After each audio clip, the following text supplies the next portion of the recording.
پالیسو د لاسه زما خیال هر یو کس په خپل ځای باندې تنګ دی دا کومه ګراني چې وشوه دا کوم چې بېروزګارۍ کې اضافه کېږي لګیا ده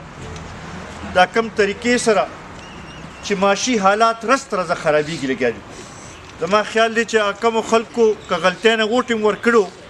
نو نن هغوی په دې باندې نادم دي چې یاره موږ نه دا کومه غلطي شوې ده او کومو سلیکټرانو چې خوښ کړي دي زما خیال هغوی هم په دې پوه شوي دي چې دا ناهیله حکمرانان د هېڅ کار نه دي هغه یو کار یې ورته والا کړو هغه یو ایکسټینشن والا هغې هغه نوټیفیکیشن هم صحیح نه شو کولی نو نور د هغې نه اندازه کېږي چې څه حل دی او څه دغه دی هغه هم 20 روز ته رسول شروع وکړو که هغه هم او دا خبر هم صحیح ده چې هغه زمونږ خو اپوزیشن والیو مونږ خو به ورپسې ویو خو اوس یې خپل وزیرانو چې دی هغې هم د خپل حکومت باره کې خبرې شروع کړو نو دې نه اندازه کولی شئ چې دا حکومت صحیح معنو کې ناکامه شوی دی او بلکل هر څوک اوس په دې خبرې باندې پوهېږي نو په دغې رز نه چې مونږ په ګڼ تعداد کې راشو